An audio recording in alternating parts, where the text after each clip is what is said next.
Everyone. आज हम continue कर रहे हैं हमारी इंटीग्रेशन टेस्टिंग। अभी आपको याद होगा कि आप मुझे बोलोगे कि दो टाइप की टेस्टिंग हमने बोला था कि एक हमें फंक्शनल पढ़नी है, फंक्शनल टेस्टिंग वो हमारी कंप्लीट हो चुकी है, और एक हमारा था इम्प्लीमेंटेशन टेस्टिंग। तो उसके भी पार्ट्स मैंने आपको पूरे बता दिए हैं कि कौन कौन से टाइप थे, ठीक है। और ये था फंक्शनल टेस्टिंग, ये कंप्लीट हो चुके हैं। लेकिन टेस्टिंग को आप ऐसे इस तरीके से पार्ट्स पे रैप अप नहीं कर सकते, हम कह सकते हैं। तो जो इंटीग्रेशन टेस्टिंग स्टार्टिंग में आपको याद है हमने एक लेवल ऑफ टेस्टिंग बनाया था जिसमें यूनिट टेस्टिंग थी, इंटीग्रेशन टेस्टिंग थी और सिस्टम टेस्टिंग थी। ये एक मैंने इसी तरीके से एक डायग्राम बनाया था। तो ये कुछ टेस्टिंग है जो इंटीग्रेशन टेस्टिंग के अंदर आती है। बेसिक टेस्टिंग जैसे कि आता है, ये क्वेश्चन आता है कि टॉप डाउन टेस्टिंग जो है वो किसका पार्ट है, या बॉटम अप टेस्टिंग किसका पार्ट है। तो ये सारी जो टेस्टिंग है बेसिकली ये इंटीग्रेशन टेस्टिंग का पार्ट है, ठीक है। तो अब इसमें जैसे ये वाला टेस्टिंग है टॉप डाउन अप्रोच या टॉप डाउन टेस्टिंग, इस नेम से क्लियर हो रहा है टॉप डाउन और बॉटम अप। तो इसमें क्या होता है, इसमें हम पूरा कोडिंग से लेके स्टार्ट करते हैं। कोड से हमारी टेस्टिंग शुरू होगी, इनिशियल कोड से लेके, और कहाँ तक होगी, जो हमारा फाइनल रिजल्ट होगा वहां तक हम पूरा टेस्ट करेंगे। फाइनल रिजल्ट और आउटपुट जो होगा हमारा वहां तक, टॉप से लेके पूरा बॉटम तक, तो ये टेस्टिंग होगी। बॉटम अप में आउटपुट हमें पता होगा और हम बैकवर्ड टेस्टिंग करेंगे। तो ये आउटपुट से लेके पूरा इनिशियल इनपुट तक जो टेस्टिंग होगी उसको बोलेंगे बॉटम अप टेस्टिंग। तो ये नाम से क्लियर हो। तो ये तो दोनों सिंपल टेस्टिंग है, लेकिन ये कम्स अंडर इंटीग्रेशन टेस्टिंग। तो ये याद रखने वाली है, क्योंकि बेसिकली जो इसमें से एमसीक्यूज बनते हैं वो यही होते हैं कि कैटेगराइज में वो पूछते हैं कि कौन किसके अंदर आता है और उसका वर्किंग मतलब स्ट्रेटेजी क्या है कि किस तरीके से टेस्टिंग को परफॉर्म करेगी, या कौन सी टेस्टिंग किसको चेक मतलब किसके ऊपर परफॉर्म होगी। तो ये दोनों तो बेसिक है, सिंपल है। ये आप देख लो इंटीग्रेशन का टाइप पार्ट है, और टॉप डाउन और बॉटम अप। ये टेस्टिंग परफॉर्म होगी टॉप डाउन अप्रोच में, टॉप डाउन मैनर में, और यहाँ पे उसका रिवर्स परफॉर्म होगा। अब आते हैं रिग्रेशन टेस्टिंग। तो रिग्रेशन टेस्टिंग जो होती है ये भी किसका पार्ट है, ये भी इंटीग्रेशन टेस्टिंग का पार्ट है। और जो स्मोक टेस्टिंग है ये भी इंटीग्रेशन टेस्टिंग का पार्ट है। ये थोड़ा सा डिफरेंट नेम है। तो अब आप देखो रिग्रेशन टेस्टिंग में क्या होती है। रिग्रेशन टेस्टिंग परफॉर्म होती है ड्यूरिंग अपडेशन ऑफ सॉफ्टवेयर। जब किसी सॉफ्टवेयर का अपडेशन चल रहा हो तब उसका क्या इम्पैक्ट पड़ रहा है, वो सारी चीजें हम किसमें नोटिस करते हैं, वो होता है रिग्रेशन टेस्टिंग में। यानी कि जैसे मैंने बताया था आपको, अपडेशन तो एक लाइफ लॉन्ग प्रोसेस है ही किसी भी सॉफ्टवेयर का। जितना टाइम उसको डेवलप करने में लगता है तो मेंटेनेंस फेज है। तो अपडेट, अगर हम कोई प्रोडक्ट जो है वो अपडेट कर रहे हैं, हम उसमें कुछ चेंजेस कर रहे हैं परफॉर्म, तो टेस्टिंग भी करनी पड़ेगी कि उनकी वजह से, उन अपडेशन की वजह से कहीं कोई प्रॉब्लम तो नहीं आ रही है। तो रिग्रेशन टेस्टिंग में क्या किस तरीके से होता है कि जब हम कोई भी प्रोडक्ट को अपडेट कर रहे हैं तो उस ड्यूरेशन में क्या इम्पैक्ट पड़ रहा है उन अपडेशंस का, वो यहाँ पे सारे चेक करते हैं कि मतलब वो सब कुछ ठीक परफेक्ट है या नहीं। तो ये सारा रिग्रेशन टेस्टिंग के अंदर आता है। और ये जो आता है हमारा कि कोई नेगेटिव इम्पैक्ट तो नहीं पड़ रहा है, तो ड्यूरिंग अपडेशन प्रोसेस हम ये चेक करते हैं कि कोई नेगेटिव इम्पैक्ट तो नहीं आ रहा है जो भी हमारा सॉफ्टवेयर है उसके ऊपर, ये चेक करना होता है। तो ये हमारा आता है रिग्रेशन टेस्टिंग के अंदर। स्मोक टेस्टिंग के अंदर क्या करते हैं, जब भी हम कोई टेस्ट जो है एवरी डे जो हम टेस्ट करते हैं, जब तक वो सॉफ्टवेयर डेवलपमेंट फेज में है तो हर दिन उसको जब हम रीबिल्ड करें और उसको टेस्ट करें कि अभी कोई एरर तो नहीं है, तो वो टेस्टिंग आती है। उस टाइप की जो टेस्टिंग्स हैं वो स्मोक टेस्टिंग के अंदर आती हैं। यानी कि प्रोडक्ट डेवलपमेंट फेज में ही है, डेवलप हो रहा है अभी, उस समय उसको हर दिन उसको टेस्ट करना। तो वो सारी चीजें आती हैं कि रीबिल्ड करा उसको, फिर टेस्ट करा कि कभी कोई नेगेटिव एरर तो नहीं है या कोई प्रॉब्लम तो नहीं फेस हो रहा है। तो ये सारी जो टेस्टिंग होती हैं ये इंटीग्रेशन टेस्टिंग के अंदर आती है। मतलब एक से ज्यादा मॉड्यूल, जो मैंने बताया था ना, यूनिट टेस्टिंग सिंगल मॉड्यूल के ऊपर, इंटीग्रेशन में जब एक मॉड्यूल बन गया उसकी टेस्टिंग हो गई, उसके बाद इंटीग्रेशन में क्या करते हैं, हम मर्ज करते हैं मॉड्यूल्स को। तो जब हमने मॉड्यूल्स को मर्ज किया उसके बाद जो टेस्टिंग परफॉर्म होती है, इसका मतलब जो टॉप डाउन अप्रोच होती है वो क्या मैंने बताया आपको, कोड से लेके आउटपुट तक टेस्ट होगा। यानी कि ऑफकोर्स इसमें मर्जिंग तो होगी एक से ज्यादा मॉड्यूल्स की, तभी तो आउटपुट तक पहुंचेगा। वैसे ही बॉटम अप में सेम अप्रोच। रिग्रेशन में अपडेशन आप कब करते हो, जब आप किसी भी मॉड्यूल्स को इंटीग्रेट करते हो, उसके बाद आप चेक करते हो अपडेट करने के बाद कि कोई नेगेटिव इम्पैक्ट तो नहीं हो रहा है उस सॉफ्टवेयर का। और स्मोक टेस्टिंग में भी क्या करते हो, आप बिल्ड करते हो फिर टेस्ट करते हो। तो ये सारी की सारी जो टेस्टिंग है ये सब आती है इंटीग्रेशन टेस्टिंग के अंदर। ठीक है। अब इसी टाइप से कुछ और टेस्टिंग बची हुई हैं, वो हमारी सिस्टम टेस्टिंग के अंदर जाएंगी। यानी यूनिट टेस्टिंग के अंदर कोई टेस्टिंग नहीं है, वो तो एक मॉड्यूल के हिसाब से होगा। और इंटीग्रेशन टेस्टिंग को 4 पार्ट में आप बोल सकते हो, top down approach, bottom up approach और regression testing and smooth testing. अब मैं आपको एक सिस्टम टेस्टिंग का और बता देती हूँ कि कौन कौन सी आती है, उसके बाद सारी टेस्टिंग हमारी ऑलमोस्ट कंप्लीट हो जाएंगी।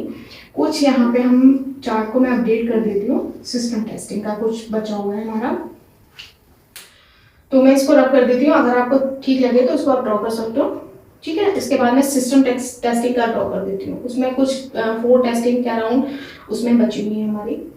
इंटीग्रेशन टेस्टिंग के बाद ये मैंने अपडेट कर दिया है, ये सारी टेस्टिंग जो है वो टाइप है हमारी सिस्टम टेस्टिंग की। तो सिस्टम टेस्टिंग जो है ये इंडिविजुअल है, ये ना फंक्शनल के अंदर आता है ना इम्प्लीमेंटेशन की, ये ओन अपना सिस्टम टेस्टिंग के अपने टाइप है। तो सबसे पहला इसमें जो टाइप है वो कौन सा टाइप है, recovery testing. Recovery testing. Second जो इसका इंपॉर्टेंट पार्ट है वो है सिक्योरिटी एंड पोर्टेबिलिटी, ठीक है।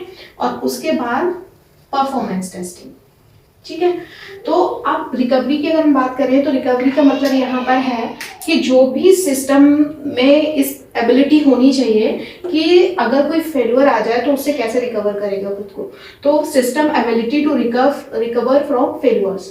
तो रिकवरी इन द सेंस यही है कि सिस्टम अगर फेल हो रहा है तो वो रिकवर कैसे करेगा। तो ये इस टाइप की टेस्टिंग हमें परफॉर्म करनी है, तो वो सारी रिकवरी टेस्टिंग के अंदर जाएंगे। अब सेकंड इंपॉर्टेंट टॉपिक मतलब पॉइंट है सिक्योरिटी एंड पोर्टेबिलिटी। तो एक तो सिक्योरिटी का भी टेस्ट होना इंपॉर्टेंट है कि जो एप्लीकेशन हम डिजाइन कर रहे हैं वो कितना सिक्योर्ड है।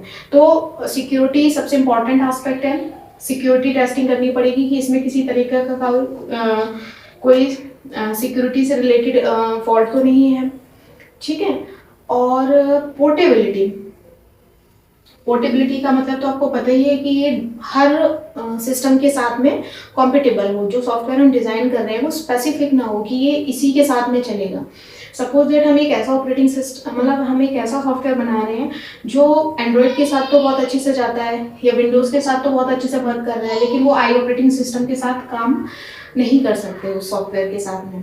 तो हमें थोड़ा सा पोर्टेबिलिटी का ध्यान रखना है कि जो सॉफ्टवेयर हम डिज़ाइन कर रहे हैं वो पोर्टेबल हो, यानी कि वो डिफरेंट ऑपरेटिंग सिस्टम के साथ में काम कर सके उस सॉफ्टवेयर के थ्रू। तो ये सारी चीज़ें हमें ध्यान देनी है कि एक तो सिक्योर होना चाहिए एज वेल एज कैसा होना चाहिए, पोर्टेबल होना चाहिए, सो दैट वो हर ऑपरेटिंग सिस्टम पे वर्क कर सके। यानी एक इन्वायरमेंट से दूसरे इन्वायरमेंट में अगर हम उसे ट्रांसफर कर रहे हैं तो वो रन हो सके सॉफ्टवेयर। तो ये होती है पोर्टेबिलिटी। जैसे हम प्रोग्राम के सेंस में करते थे ना कि ये वाला प्रोग्राम इस मतलब उस पर चल रहा है एप्लीकेशन पे, तो दूसरे एप्लीकेशन पे भी वो रन करना चाहिए। पोर्टेबिलिटी का मतलब वो है। अब नेक्स्ट जो है इम्पॉर्टेंट वो है परफॉर्मेंस टेस्टिंग, कि जो सॉफ्टवेयर हमने डिज़ाइन कर लिया अब उसका परफॉर्मेंस कैसे चेक करेंगे। तो परफॉर्मेंस को फिर फर्दर 2 पार्ट में डिवाइड किया गया है, जो बहुत ही इंपॉर्टेंट और कॉमन टर्म्स हैं जो आपने सुना होगा। एक होता है लोड टेस्टिंग और एक होता है स्ट्रेस टेस्टिंग। ये किसके पार्ट हैं? लोड टेस्टिंग और स्ट्रेस टेस्टिंग जो है ये पार्ट हैं परफॉर्मेंस टेस्टिंग के। और परफॉर्मेंस टेस्टिंग जो है वो एक तरीके की नॉन फंक्शनल टेस्टिंग है,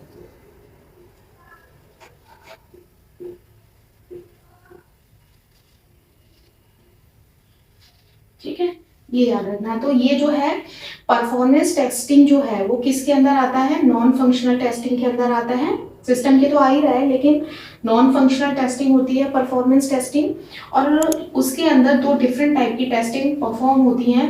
एक होता है लोड टेस्टिंग और एक होता है उसका स्ट्रेस टेस्टिंग। यानी कि जब कोई सॉफ्टवेयर फाइनली बिल्ड हो गया तो उसके बाद उसकी परफॉर्मेंस को हम किन किन पैरामीटर्स में टेस्ट करेंगे।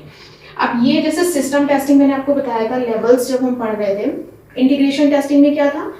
जब हमने मॉड्यूल्स को मर्ज किया था, यानी इंटीग्रेट किया था डिफरेंट मॉड्यूल्स को, फंक्शंस को, फिर टेस्ट किया था कि कोई प्रॉब्लम तो नहीं है। लेकिन उस समय तक हमारा सॉफ्टवेयर डिजाइनिंग मतलब डेवलपमेंट फेज में ही था, कंप्लीट नहीं हुआ था।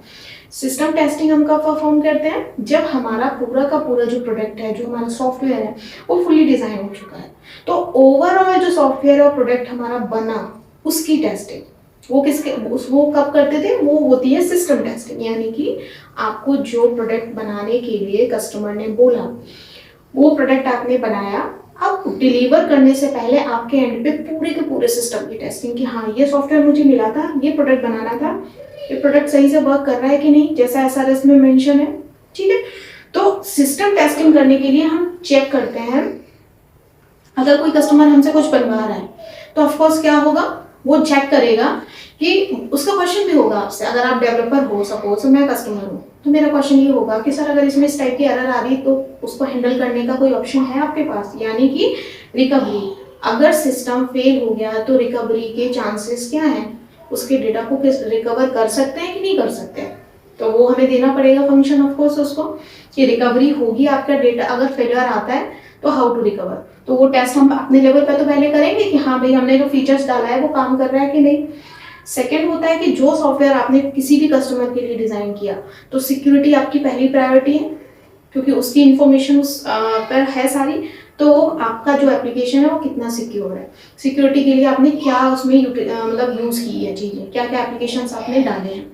उसके अलावा पोर्टेबल है कि नहीं है, आप डेवलपर हो, आपका जो सिस्टम है ऑफकोर्स अपडेटेड सिस्टम होगा, बहुत सारी चीज़ें उसमें होंगी, पर वो जो कस्टमर जिसने आपसे सॉफ्टवेयर बनवाया, हो सकता है कि उसका जो मशीन है वो उतनी हाईली कैपेबल ना हो, तो पोर्टेबल होना चाहिए, यानी कि वो उसकी मशीन के साथ भी कॉम्पेटेबल होना चाहिए, जिसको, क्योंकि अल्टीमेटली यूज तो उस प्रोडक्ट को उस कस्टमर को करना है ना, तो पोर्टेबल होना चाहिए। आपका सॉफ्टवेयर रिकवरी कैसे मैनेज करता है वो चेक होगा, आपका सिस्टम सिक्योरिटी क्या प्रोवाइड कर रहा है वो चेक होना, आपका सिस्टम कितना पोर्टेबल है वो चेक होना, और फाइनली जब सॉफ्टवेयर आपका बन गया तो उसकी परफॉर्मेंस को कैसे हम चेक करेंगे, वो पहले हम अपने लेवल पे चेक करेंगे। तो हम कैसे चेक करते हैं, अब ये दोनों तो हो गए क्लियर आपको, अब मैं इसका थोड़ा सा बताती हूँ आपको, लोड और स्ट्रेस कैसे टेस्ट होगा, ठीक है। तो जस्ट अ सेकेंड में इसको हटाती हूँ, फिर इसको आपको बताती हूँ, ठीक है। तो परफॉर्मेंस टेस्टिंग का मैंने एक अलग से सेपरेट आपको ये बना दिया है, तो ये परफॉर्मेंस टेस्टिंग है, ये एक्चुअली किसके अंदर थी, जो भी हमने पहले डायग्राम देखा था सिस्टम टेस्टिंग के अंदर।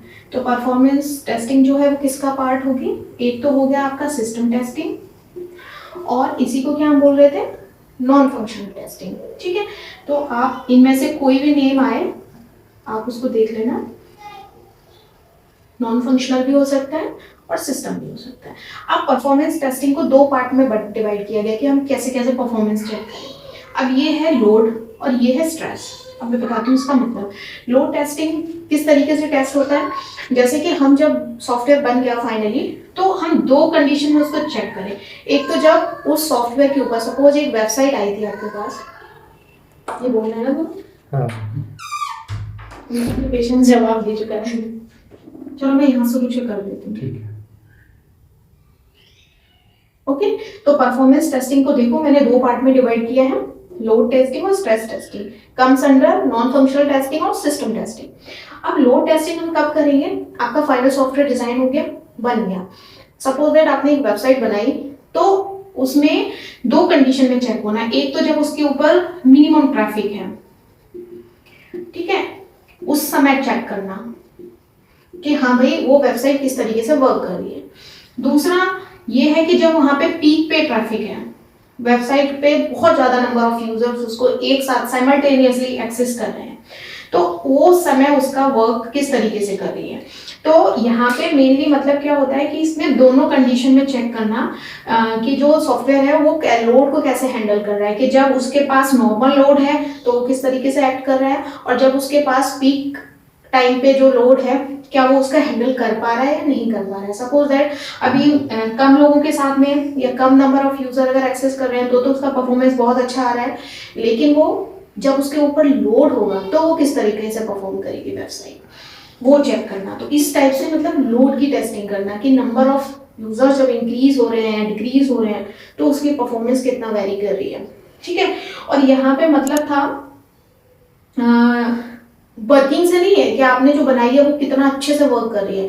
सपोज दैट हमने जो रिक्वायरमेंट दी थी वो बिल्कुल फुली परफॉर्म हो रहा है, सब कुछ एग्जैक्ट, लेकिन लोड का मतलब ये होता है कि जैसे रिस्पॉन्स टाइम क्या है उसका, जब हमने कोई भी सॉफ्टवेयर बनाया उसका रिस्पॉन्स टाइम क्या है, ठीक है, उसका थ्रूपुट टाइम क्या है, ये सारी चीजें चेक करना कि रिस्पॉन्स कैसा कर रही है, थ्रूपुट टाइम क्या है, जो रिक्वेस्ट हम उसको दे रहे हैं उसको रिक्वेस्ट टाइम, ठीक है। तो यहाँ से क्या चेक करते हैं कि उसका लोड इसके थ्रू चेक, यानी कि यहाँ पे अभी बात फंक्शनलिटी की नहीं हो रही है कि आपने जो बोला था वो फंक्शन परफॉर्म हो रहा है या नहीं हो रहा है। यहाँ पे चेक होगा in the term of response time, throughput time, request time. कई वेबसाइट्स ऐसी होती हैं, आपने देखा होगा, आप भी ओपन, हम लोग भी ओपन करते हैं, तो क्या होता है वो बहुत अच्छी होती हैं, बट कई बार वो ओपन होने में थोड़ा सा टाइम लेती है, यानी रिस्पॉन्स टाइम उनका थोड़ा सा ज़्यादा होता है। रिक्वेस्ट और रिस्पॉन्स के बीच का जो टाइम होता है वो थोड़ा सा टाइम टेकिंग होता है। तो क्या होता है, पेशेंस तो है नहीं किसी में, तो हम लोग क्या करते हैं, उसे बंद कर देते हैं कि नहीं, इतना टाइम तो हमारे पास है ही नहीं। तो ये सारी चीज़ें आती हैं लोड टेस्टिंग में। भले वो वेबसाइट बहुत अच्छा परफॉर्म कर रही है, जो हमारी रिक्वायरमेंट है वो है, लेकिन यूजर्स के अंदर क्या है, ये सारी चीजें हैं कि उसका रिस्पॉन्स, रिक्वेस्ट टाइम कैसा है, थ्रूपुट कैसा परफॉर्म कर रही है। तो in the terms of these load testing perform होती है। तो ये चेक करना है कि वेबसाइट की फंक्शनलिटी तो अप टू द मार्क है, बट क्या उसका ये सारे फीचर्स को फुलफिल कर रही है या नहीं, क्योंकि पेशेंस तो है नहीं हमारे पास इतना। हमें ऐड देखने का पेशेंस नहीं होता, अगर यूट्यूब में ऐड आ जाए तो हम बंद कर देते वीडियो, चाहे आगे काम का कुछ भी मिस हो जाए। तो वो सारी चीजें लोड टेस्टिंग में, ये सारे इन पॉइंट्स के बारे में चेक होता है। अब आते हैं स्ट्रेस टेस्टिंग। स्ट्रेस टेस्टिंग में क्या होता है, ये सारे टेस्ट तो हो गए लोड में। अब क्या होता है कि जब वो सॉफ्टवेयर वर्क कर रहा है, उसकी टेस्टिंग चल रही है, उसके लोड की टेस्टिंग चल रही है, तो एक टाइम ऐसा आएगा कि कोई भी सॉफ्टवेयर एक नंबर ऑफ यूजर्स तक ही हैंडल कर सकता है, यानी यहाँ एक लिमिट होती है उसकी भी कि ये उसकी हाईएस्ट रेंज है भाई, इससे ज्यादा हैंडल नहीं कर सकता वो लोड को। तो जब वो सिस्टम ब्रेकडाउन हुआ, क्योंकि हर सिस्टम का एक स्टेट होती है ब्रेकडाउन स्टेट ना, तो जब वो सिस्टम ब्रेकडाउन हुआ तो उस समय वो कितने नंबर ऑफ यूजर्स को एक्सेस कर रहा था। सपोज दैट मेरा जो सॉफ्टवेयर है उसके लोड की टेस्टिंग चल रही है और मान लो 20-30,000 यूजर्स को सर्व कर रहा है, और यहाँ पे उसका ब्रेकडाउन पॉइंट आ गया कि अब इससे ज़्यादा वो सिस्टम ब्रेकडाउन हो गया, अब इससे ज़्यादा वो लोड हैंडल नहीं कर सकता, या इससे ज़्यादा अब वो परफॉर्म नहीं कर सकता, यानी वो ब्रेकडाउन उसका हुआ 30,000 मतलब ट्रैफिक पे। तो इसका मतलब ये होगी इसकी स्ट्रेस टेस्टिंग कि उसका स्ट्रेस हैंडल करने का कैपेसिटी 30,000 है। अगर उससे ऊपर नंबर ऑफ यूजर्स आते हैं तो वो सॉफ्टवेयर हैंडल नहीं कर पाएगा। तो वो फाइनल फिगर फाइंड आउट करना कि सॉफ्टवेयर ब्रेकडाउन हुआ उस समय वो किस लोड को प्रोसेस कर रहा था, यानी उसके ब्रेकडाउन किस एग्जैक्ट पॉइंट पर हुआ वो फाइंड आउट करना। ऐसा तो है नहीं कि सिस्टम ब्रेकडाउन कंडीशन में नहीं जाएगा, उसकी भी एक लिमिट है कि इससे ज़्यादा वो स्ट्रेस नहीं होल्ड कर सकता, तो उसका एग्जैक्ट पता करना है। यानी कि अब हमें पता चल गया कि हाँ भैया 29,999 तक वो हैंडल कर सकता है, लेकिन इससे ऊपर जाएगा तो वो वर्क हैंडल नहीं कर पाएगा। तो एग्जैक्ट पता करना वो आता है लोड टेस्टिंग के अंदर। तो अब यहाँ तक आपको समझ आ गया होगा कि परफॉर्मेंस टेस्टिंग में ये दोनों आते हैं, ठीक है। तो load in terms of these, ठीक है, उसकी फंक्शनलिटी की बात नहीं हो रही है यहाँ पे, और स्ट्रेस में भी कि ब्रेकडाउन से पहले, जस्ट पहले वो किस पोजीशन पे था, ये टेस्ट करना, ठीक है। तो आई होप यहाँ तक आपको हमारी ऑलमोस्ट टेस्टिंग के सारे मतलब टाइप्स जो है मैंने कवर किए हैं।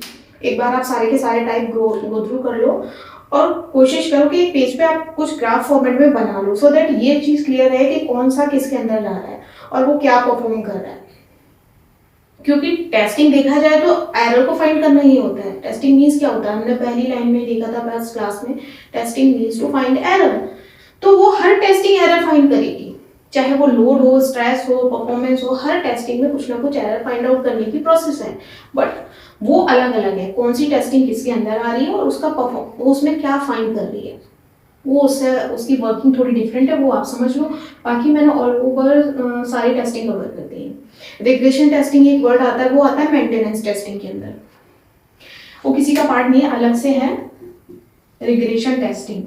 एग्जाम में आया था कि जो रिग्रेशन टेस्टिंग है कम्स अंडर, 4 ऑप्शन दिए गए थे, तो ये आते हैं मेंटेनेंस के अंदर। अब हम जो नेक्स्ट फेज पढ़ेंगे ना सॉफ्टवेयर इंजीनियरिंग में, हमारा सॉफ्टवेयर टेस्टिंग कंप्लीट हो गया है। अब जो नेक्स्ट क्लास हमारी होगी वो होगी सॉफ्टवेयर मेंटेनेंस को लेके।